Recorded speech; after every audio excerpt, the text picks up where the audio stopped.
There's a question from Bulbul, and that's exactly what I was going to actually ask you. And I want to know what your insight is on this. So Bulbul's saying, won't this impact the U.S. economy negatively? If so, won't Biden lose popularity? So I have to ask you one thing related to this is that what does the U.S. need from the Saudis right now? Because before they were worried about the oil prices going up.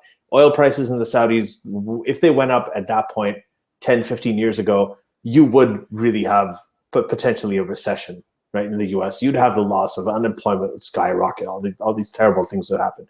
Now, right, that's just not the case. So what does the U.S. need from Saudis? Judging by like what's going on right now, what we just talked about right now, it seems like the U.S. has the majority of the leverage over the Saudis, and the Saudis know it.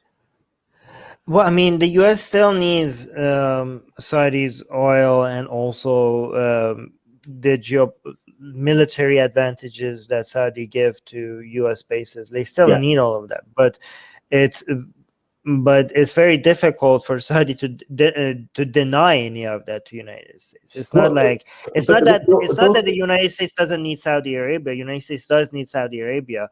It's just that Saudi Arabia needs United States more than, it's like the things that Saudi Arabia has for United States, they're in a difficult position for them to withhold that. Like they are when it comes to money, they're desperate right now. So it's not like we're not going to sell less oil to you. Like you can't do that, right? And when it comes to I mean, given how easy it is to get political capital by being anti-Saudi, if Saudi Arabia stops buying weapons from the United States, and stop or does anything, deny United States anything when it comes to the military bases or anything in the Middle East to United States, then that's just like a green flag for United States to be very aggressive. I mean, United States but Armin, one important thing about like what you're saying about the military bases, the U.S. military presence in Saudi Arabia is something that the Saudis actually need more from the U.S. than the U.S. That's what I'm saying. Right? Yeah, exactly. Because the Saudis, when in 91, I remember I was in Riyadh at the time, right? And in 91, my whole family was there. When the first Gulf War happened, they were desperate for the Saudis to come in because they had the threat from Saddam Hussein, right? So, they were desperate for the Americans to come in. And then that's the thing that pissed off Osama bin Laden, because then you had the infidel in the Holy Land and so on.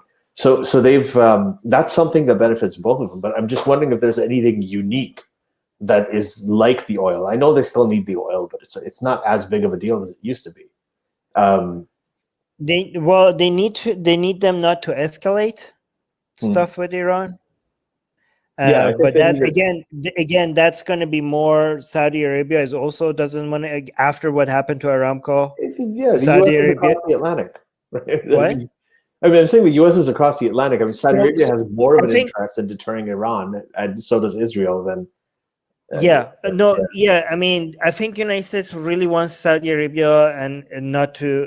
The Biden administration probably wants Saudi Arabia not to cause something that will force the United States hands to drag them in. Yeah, right. Because Saudi Arabia is like scared without U.S. support on how to deal with Iran. That's why they really pushed Trump to make an alliance between Israel and all of them. Maybe without the same level of U.S. support, they need each other more than they needed before, right? They need to be working with each other because they have less support than they had before, right? Or else that's what they expected to happen, right? Yeah. But because Israel and Saudi Arabia and the Gulf countries, they want U.S. presence there because they have this big brother that would take care of them if somebody bullied them too much. They might imagine if you're like get bullied at school and you had your big brother defending you every time somebody like looked at you funny, but now your big brother is moving moving out of the school or something. So maybe you go push some bully so that they hit you. So you go show your big brother, like, look, if you leave me, this is what's going to happen to me. Like, and there might be an attempt to drag a United States back to the Middle East in some way. But again, that's probably what the United States wants to avoid.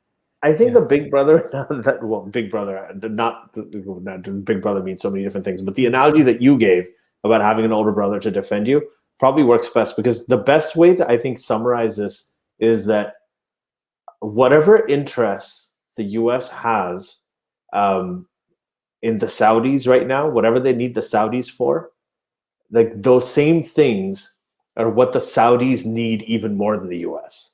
Like those exact Exactly. same interests are actually benefit the Saudis probably even more than they benefit the U.S. So the U.S. is in a very good position To when be it comes like, to you the guys Saudis right take care of this yourself. now. But no, but it also gives United States an excuse to be like, I don't even need to push you. I don't need to give you anything to do these things because you Yeah. need this. That's why they're like, you know what? We're gonna step out, and you guys take care of This this is for yourself. your own good. Yes, Good, of course. you guys It's it's a basically parent saying, bringing the like, Israelis like this is one good thing that came out of the Trump administration, I guess, was like pretty like, hey, you guys maybe talk to each other. Like again, there are very few things that the Trump administration did right. Okay, there's very few, as in less than 3. Okay, one was the assassination of Qasem Soleimani. I think let's just say 2. The other one is bringing the Gulf Arab countries it's a and Israel diplomatic to ties, get yes. together, and I think that also plays well for Biden, because Biden is like, you guys now are together, so you guys figure this out. You He guys also figure this out. Sorry. pardoned Lil Wayne, so don't forget about that. Oh That was yes, really important. That was one of the great things he did. not Assange, Yeah. not Snowden, but yeah, sure. Hey guys, if you want to join these streams live, get your comments and questions read by Ali and Armin and the guests, and most importantly, to get full access to the full video versions of all these episodes, become a patron. Link in the description below.